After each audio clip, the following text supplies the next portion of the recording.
this one video. So it's all about flat Earth, and celestial navigation proves it. It's so easy if you work on the flat Earth method as opposed to working on one of these things. So if you go online, they'll start teaching you celestial navigation using one of these and talking about looking down on top of the Earth, looking down through the ball.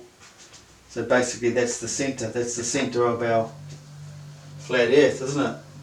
The North Arctic. And they talk about positions on here and slicing them and taking them by the centre of the sphere of the ball, which is total rubbish. You know, you don't need to go there. It's just absolute garbage. I don't know if the sailors are thick or what. I don't know if they realised it can work quite easily on the flat Earth, a lot easier than trying to explain it using a ball. So I'm going to show you how it works on a flat Earth. So there's the looking down on our flat Earth, our flat plane, just like the Gleason map, the longitudes come straight out like this. That 15 degrees there is the same back there. Just as it works on a clock, same time there as it would be down here. They have you drawing silly pictures like this on the outside of a ball and projecting it back to the centre of the Earth. In other words, you are the centre. You are always the centre of meridian and zenith. Okay, and there's your destination. That's their ball idea, getting from there to there, whatever. Always working on this system, but put that aside. This is basically what it is. We're in a donut from north to south. We're inside this arc. The dead centre is there. So we have an arc here, arc there, because it's a donut. It's an arc all the way around. So there's our arc. There is our celestial dome. We are inside that dome. Whether you're north or south, you're inside the dome. There's the dome. In the centre, zenith, is the equator. So south, north. Let's say we're out south. That's you there. Now you want to know where you are on this grid. That's what GPS is. It's a grid, and they have at least 50 celestial bodies in the sphere marked GPS, their ground positions. So if you have 50 celestial bodies marking ground positions, it'll be quite easy to find your location in between those known celestial bodies, right? If you've got a grid system, you just use these points to find where you are in here on a grid. It'll be a lot finer than this, obviously, and those circles are a bit skewed because I only have so many cups and plates I can use to make circles. So let's say that's you, right? And you're in your arc of horizon. Your horizon, what's 5 Ks? That's basically what you've got here. All these celestial bodies will be projected down into your arc of horizon. Now you want to know where you are. So what do? You're a sailor, you're an experienced sailor, you know the stars, you know what the star is, you know what it's called. So you've got your sailor's almanac, they're all in there. So you take a reading from the horizon to that star and you get 40 degrees. Well, that's not the figure we work on. We work on whatever makes up 90 degrees, straight up, because that'll bring you to your meridian, your zenith. Because they know where the star is at that precise time you took that reading. They know exactly where it is on Earth, where it is on this grid, at that time, the exact time. It works to the minute or even the seconds in those books. So let's say it's there. There it is there. You've taken your reading. And they tell you it's right there.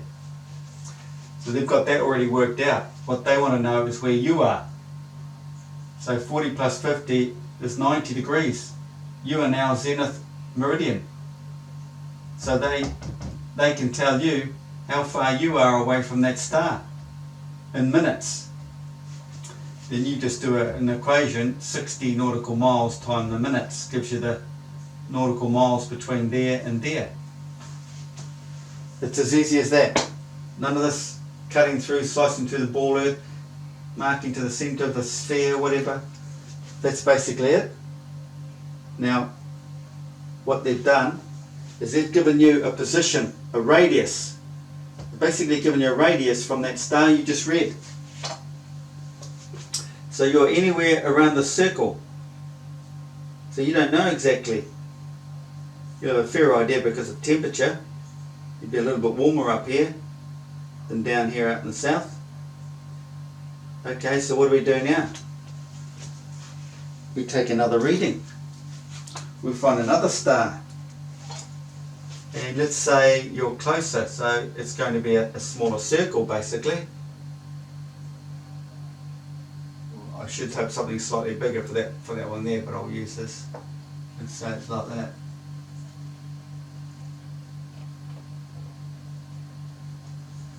So you've taken a reading, say, from another star up here and got a reading of, say, 50 degrees.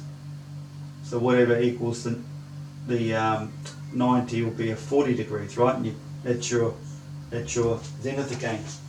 So they've just given you a distance from that star to where you are. So it's basic, there's your intersection point, so you must be there. It's bang on. So you're right there. If you want, you can take another reading and get a radius around that.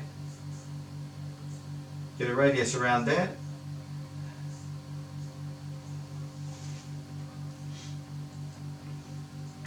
And if that's the radius, then this is now going to have to shift up to either there or there.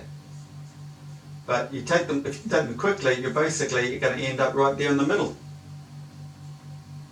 And there's your position on the flipping flat earth. It's that simple. It's Sailor's Almanacs, it's all in there. Celestial navigation is a projected grid down onto Earth's flat plane. A ground position called GP. Ground position. These are ground positions. The ground position system. Always has been, always will be. That's what GPS is. It's a projection projected down onto the flat plane Earth.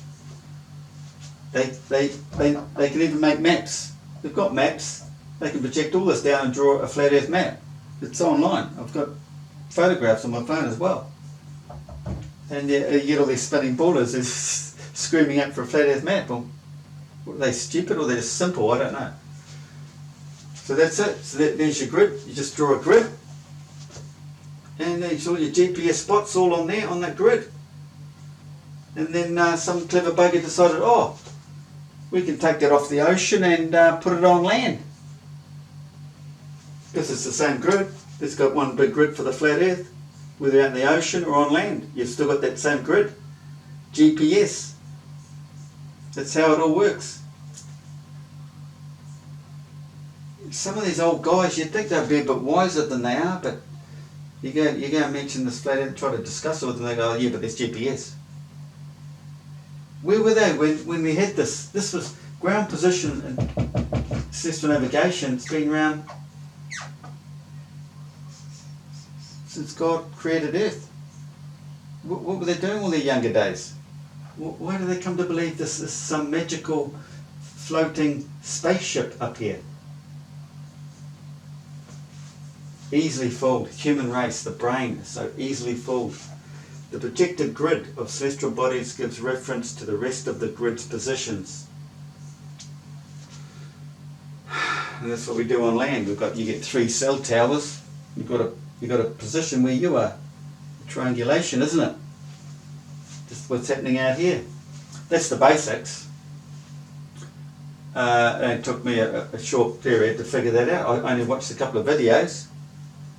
I sussed it out straight away, converted it to a flat earth, but you know the earth's flat. You can convert anything to flat earth and it all works. You can't deny it. If you try and start understanding the spinning ball, you start getting yourself really lost and confused. It's just a joke. So there you have it. In a nutshell, your arc of horizon, it's all projected down onto your arc. There's all the readings. You are always zenith. They know where that is. They want to know where you are. That'll give you the distance.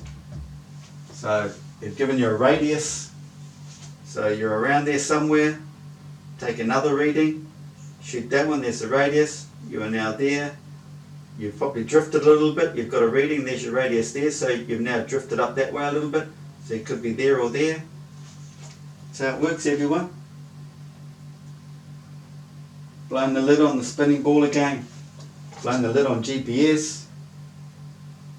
What can spherical ballers, globe lovers come at flat earthers with now? I've shown you what GPS is.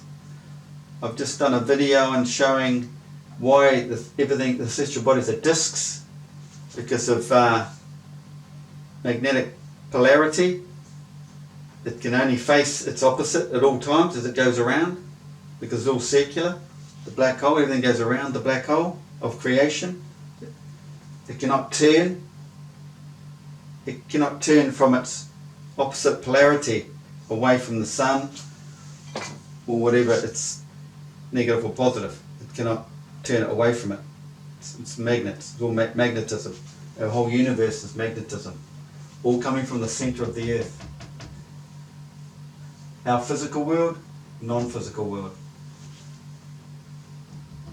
Like the dreamland, we physically can go and dream about this, but basically our physical worlds come from this dream. It's come from nothing.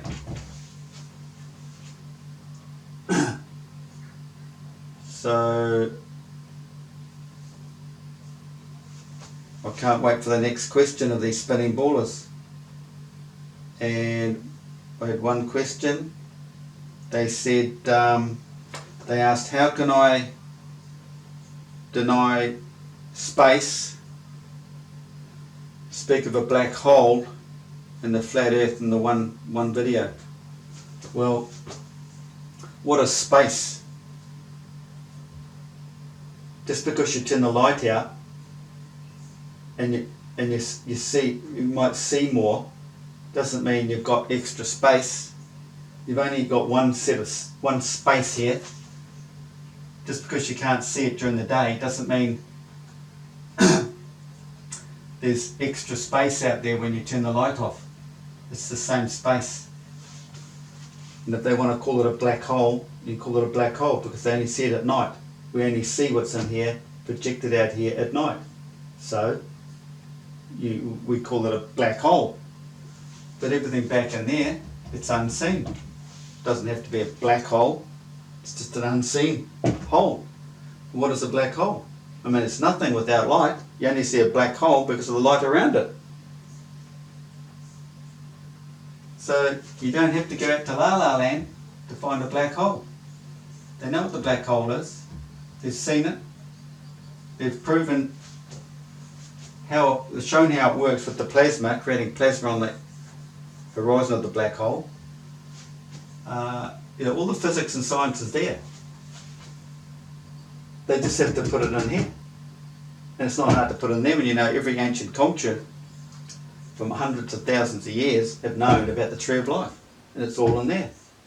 It's right through all scripture, myths, mythological stories, especially this dual system. It's in all the mythological stories, the two skies, north and south. It's all there. It's just a big puzzle. I put the whole lot together. This is why I do videos, to show people, because the human race is a bit sort of brain dead. They believe anything they're told. They think there's probes up there in La La Land landing on Mars and stuff like that. Absolute garbage. You can't get out of there. We're in a magnetic field. We're inside the flux. We're inverted. What we have in our physical world, we are inverted to that. Creation is inverted to that. The flux you don't see, we're in there.